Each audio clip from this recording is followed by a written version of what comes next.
As superintendent, Alberto Carvalho has led Miami-Dade County Public Schools to unprecedented heights, clinching an A rating from the Florida Department of Education for the district in June, with 0 F-rated schools in 2 consecutive years.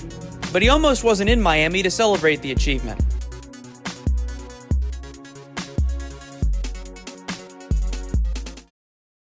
On March 1st, a day after agreeing to become New York City's new education chancellor, Mr. Carvalho shocked residents of both Miami and New York when he broke off the agreement in an 11th-hour announcement in which he committed to staying on as the county's top school official. When people lined up at all levels, teachers, principals, kids, parents, business leaders, and said, stay, give us another chance. That really impacted me. Mr. Carvalho's stewardship of South Florida schools has generated many improvements, including his lauded creation of iPrep Academy, a system-wide accreditation from Advance Ed in 2014, and the 2012 Broad Prize for Urban Education. According to Mr. Carvalho, those successes spring from his ability to surround himself with the right people. And that's not something he would have been able to do if he had left the Sunshine State for the New York City job. The level of flexibility in terms of operations, in terms of hiring my own staff, particularly key staff members, would be significantly restricted in New York. You cannot ask me to win the Super Bowl, but then let someone else pick the coach, the quarterback, the running back, and the towel guy.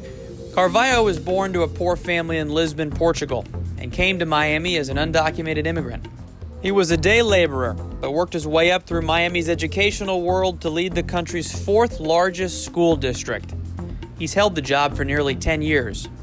It's an impressive story of personal achievement and family sacrifice. My father, a 3rd grade educated custodian, whose lack of formal education was more than compensated for with incredible intellect and ethics.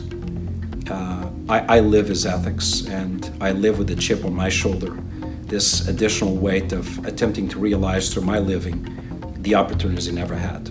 But Mr. Carvalho is not resting on his past success.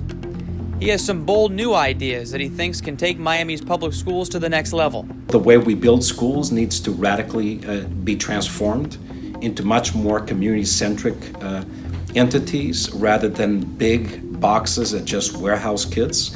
Moving away from the industrial model of bells every 60 minutes, much like factory whistles, to much more organic 21st century learning that adapts to the way kids think and act.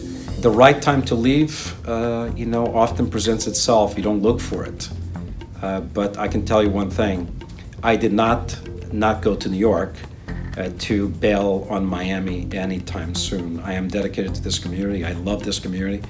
And there is a clear understanding between this community and the work that we do in Miami-Dade that continues to, quite frankly, reinforce my belief that this is the right place, the right time to do God's work for kids.